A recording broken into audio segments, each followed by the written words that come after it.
Morning class 7th ए और 7th D. मैंने आपको पिछले वीक में हमारा जीके का पीरियड नहीं था बच्चों, तो मैंने आपके लिए पीडीएफ भेज दिया था ताकि आप अपने बुक में मार्क्स कर सकें, या जिनके पास बुक नहीं है वो अपनी कॉपी बना सकें। तो बच्चों सारे क्वेश्चन के आंसर मैंने भेज दिए थे और आज मैं आपको खाली ये बता रही हूँ क्योंकि क्वेश्चन आंसर तो आप तैयार कर रहे होंगे आजकल और आपने लिख भी लिए होंगे, मुझे पता है। और सारे बच्चों की जीके तो बहुत अच्छी है, मैंने पढ़ा भी रखा बहुत सारे बच्चों को इसमें से, तो उन्होंने अब तक लर्न भी कर लिया होगा। बस मैं आपको ये अंदाज़ बता रही हूँ कि आपको एग्ज़ाम के लिए कैसे प्रिपेयर करना है बच्चों। तो हम लेसन 3rd में हैं, डिफरेंट टाइप्स ऑफ ट्रीज, अलग अलग तरह के पेड़। बच्चों कितना इंटरेस्टिंग है ये लेसन। मैं देख रही थी कि इसमें से तो जो चीज़ें मुझे पता भी हैं उनके बारे में नई प्रकार से जानने को मिल रहा है बच्चों। ठीक है, तो इसमें आपको क्लूज़ दिए गए हैं नीचे। ऊपर देखिए मार्क है, आंसर मैंने मार्क कर दिए थे।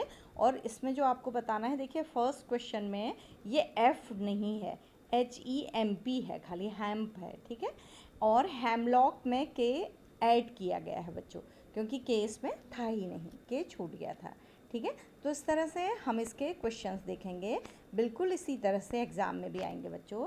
The needle of this tree are short and flat. तो आपको ये जो इसका क्लू है, जिस ट्री का नाम है, वो याद करना होगा, क्योंकि आपके पास वहाँ पर ये बना हुआ नहीं होगा।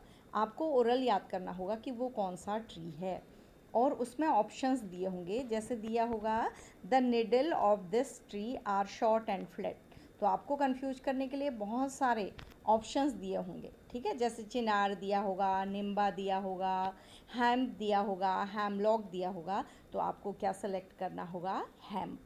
हैम्प को टिक करना होगा, क्योंकि मल्टीपल चॉइस क्वेश्चन है बच्चों, ऐसे में कन्फ्यूजन होता है, तो आपको अच्छी तरह से ये याद करना होगा। ठीक है, जैसे camphor is obtained from this spice tree, तो आपको अच्छी तरह से ये पता होना चाहिए कि किस में से कैम्फर टी मिलता है। सिनेमन, मुझे भी पता नहीं था बच्चों आज तक, सिनेमन से मिलता है कैम्फर। बहुत अलग स्मेल होती है सिनेमन की, और बिल्कुल अलग होता है कैम्फर।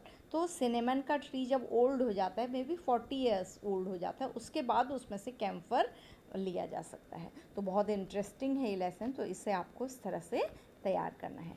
इसके बाद हम आते हैं अपने 4th लेसन में आते हैं। जैसे मैं बता रही हूँ आपको कि एग्ज़ाम में आपके क्वेश्चंस कैसे आएंगे, क्योंकि सॉल्व तो आपको करा दिए हैं बच्चों पहले ही। अभी सॉल्व क्वेश्चंस आपके इस पीडीएफ में भी हैं, जिन्होंने नहीं किया है वो नोट कर लें। जैसे ये है बेटा मेडिसिनल लीव्स, जो दवा के रूप में पत्तियाँ यूज होती हैं। ठीक है, तो कई ऐसी लीव्स हैं जो उनका हम मेडिसिनल यूज करते हैं। तो उसमें इतना अच्छा बताया है, इसमें आपको देखिए आपके लिए नॉलेज भी होगी, आप यूज़ भी कर सकते हैं इनको। देखिए सिनेमन लीव्स ये यूज होती हैं। ये आंसर इतने इस तरीके से दिए गए हैं कि जैसे ये ऊपर से नीचे तक हैं, फिर इनको डिसऑर्डर कैसे करना है, नीचे से ऊपर तक। तो इसका आंसर ऑब्वियसली कहाँ होगा? सबसे लास्ट होगा बच्चों। ठीक है, डिसऑर्डर ऑफ लीवर डिसेंट्री। अब यहाँ पर क्या है, यहाँ तो दोनों ऑप्शन है आपके सामने, वहाँ आपको केवल क्वेश्चन की तरह दिया जाएगा। जैसे फेन्यूग्रीक लीव्स, और वहाँ 4 ऑप्शन दिए जाएंगे, तो आपको उनमें से एक ऑप्शन फेन्यूग्रीक लीव जिसके लिए यूज़ की जाती हैं वो ऑप्शन चूज करना होगा। तो आपको ये थॉरोली, जैसे इस तरह से भी स्किन डिजीजेज में कौन सी लीव्स यूज होती हैं और हिना या मेहंदी लीव्स का क्या यूज होता है, दोनों तरीके से याद करना पड़ेगा बच्चों। ठीक है, क्योंकि यहाँ पर वो पूरा पेज नहीं होगा, वहाँ पर एक क्वेश्चन होगा। तो इस तरह से आपको दोनों तरीक़ों से, जैसे आपको फेन्यूग्रीक लीव्स किस डिजीज़ में यूज की जाती हैं ये भी पता होना चाहिए, और डिजीज़ का नाम जिसमें फेन्यूग्रीक लीव्स यूज की जाती हैं वो भी पता होना चाहिए। दोनों तरीके से पता होना चाहिए बच्चों। ठीक है, इसके बाद हमारा अगला लेसन आता है फैक्ट्स अबाउट एनिमल्स। एनिमल्स के बारे में, जानवरों के बारे में वो सच्चाइयाँ जिन्हें हम लोग नहीं जानते हैं या कम जानते हैं। ठीक है, तो read the questions carefully and tick the right option. आपको क्वेश्चंस को पढ़ना है, ऑप्शन आपके पास 3 या 4 होंगे, और राइट ऑप्शन में आपको क्या करना है? क्लिक करना है। The sound made by a falcon is called chant, तो आपको चैंट में क्या करना होगा? टिक करना होगा। यह आपका इस तरह से भी आ सकता है, chant sound made by dot dot आपको एनिमल्स के नाम दिए होंगे, तो बच्चों दोनों तरीके से इसको भी क्या कर लीजिएगा, याद कर लीजिएगा, ठीक है। तो ये आपका क्वेश्चन है जो आपके सामने है, इस तरह से आएंगे। और इसके बाद वियर्ड एनिमल में कुछ फोटोग्राफ्स दी गई हैं जिनको आपको पहचानना है। तो बच्चों ये आप एक बार नेट में भी इनकी पिक्चर्स आप देख सकते हैं और इनके बारे में जान सकते हैं, ठीक है। See the pictures of weird animals very carefully and name them, hints are given in the clue box. तो इसी तरह से आपको केवल इसकी फ़ोटो दी जाएगी, आपको कोई ऐसा क्लू नहीं दिया जाएगा। आपको इसको क्या करना होगा, पहचानना होगा, ठीक है। तो जैसे क्लू वहाँ पर क्या दिया होगा, आपको क्वेश्चन जो दिया होगा कि इस पिक्चर को पहचानिए।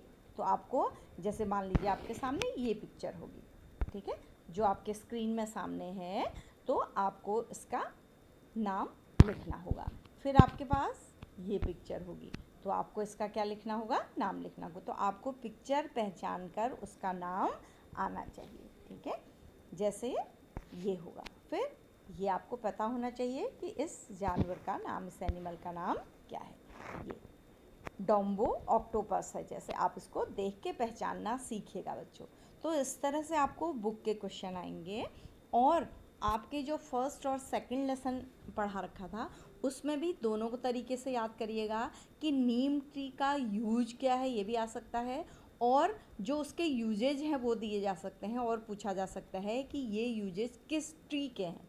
तो दोनों तरीक़ों से आपको याद करना है, और कौन से जाइंट ट्री हैं और कौन से छोटे ट्री हैं ये भी आपको पता होना चाहिए बच्चों, ठीक है। तो इस तरह से आपको जीके में क्वेश्चन दोनों तरीके से याद करने हैं। यहाँ बुक है, यहाँ आपके सामने पिक्चर है, आपको एक तरीके से याद करना है, जैसे आपको नीम के बारे में टेक्स्ट दिया गया है और आपको पहचानना है। वहाँ आपको नीम ट्री लिखा होगा, उसके यूजेज क्या हैं, एक दो यूजेज आपको पता होना चाहिए बच्चों, ठीक है। तो इस तरह से आप अपना जीके का क्वेश्चन पेपर तैयार करिएगा। और कुछ बच्चे करंट अफेयर को लेके बहुत परेशान हो रहे हैं बच्चों, उसमें परेशान होने वाली कोई बात नहीं है। 7th के बच्चे हैं आप, तो ऐसे कोई टफ़ आपको करंट अफेयर नहीं दिया जाएगा। जैसे आपको क्रिकेट गेम बहुत अच्छा लगता है, उसके बारे में पूछा जा सकता है, उसके प्लेयर्स के बारे में पूछा जा सकता है, अपनी कंट्री के पीएम, सीएम और अपने प्रदेश के बारे में, पीएम कौन है, हमारे प्रदेश के सीएम कौन हैं, हमारे प्रेसिडेंट कौन हैं, हमारे गवर्नर कौन हैं, और कैपिटल कौन है हमारे प्रदेश की या हमारे देश की। इस तरह से क्वेश्चन पूछे जाएंगे बच्चों, बहुत टफ क्वेश्चन नहीं आएंगे, ठीक है। तो इस तरह के क्वेश्चन से घबराने की कोई ज़रूरत नहीं है। तो अब मान लीजिए मैं आपको एक क्वेश्चन करूं बच्चों कि नीम ट्री इज जाइंट ट्री और शर्ब, तो आप क्या लिखेंगे बताइए। दोनों ऑप्शंस में से क्या है नीम ट्री, क्या शर्ब है, छोटा सा पेड़ है क्या, नहीं, क्या है, जाइंट ट्री है। तो इस तरह से भी आपको पता होना चाहिए।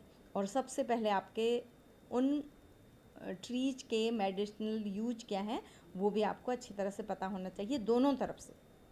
मान लो ट्री का नाम दिया जाएगा, उसके मेडिसिनल यूज क्या हैं, और अगर मेडिसिनल यूज दिए जाएंगे तो उस ट्री का नाम क्या है। तो इस तरह से अभी 6 ही लेसन है, आप बहुत अच्छी तरह से उनको तैयार कर सकते हैं। तो मुझे लगता है बच्चों को ये बात मेरी समझ में आ गई होगी, और आपके पास टाइम लिमिटेड होगा बच्चों, क्योंकि आपका जो क्वेश्चन पेपर है वो एक राइट टाइम पर खुलेगा और ठीक 30 मिनट्स के बाद अपने आप ऑटोमेटिकली क्या हो जाएगा, बंद हो जाएगा। तो आपको टाइम वेस्ट न करके अभी से अपनी तैयारी करनी है। तो आपको क्वेश्चन दोनों तरह से याद करने हैं, ट्री का नाम, उसके यूजेज, या यूजेज को देखकर ट्री का नाम, कोई भी क्वेश्चन इस तरह से तैयार करना है। देन मुझे पता लग गया है कि बच्चों को अब समझ में आ गया होगा। और बच्चों अभी भी कोई क्वेरी है तो आप मुझे पर्सनल टेक्स्ट कर सकते हैं, क्योंकि एक आध बच्चे कर रहे हैं तो मैं उनका आंसर कर रही हूँ। और मुझे उम्मीद है कि बच्चों को समझ में आ गया होगा।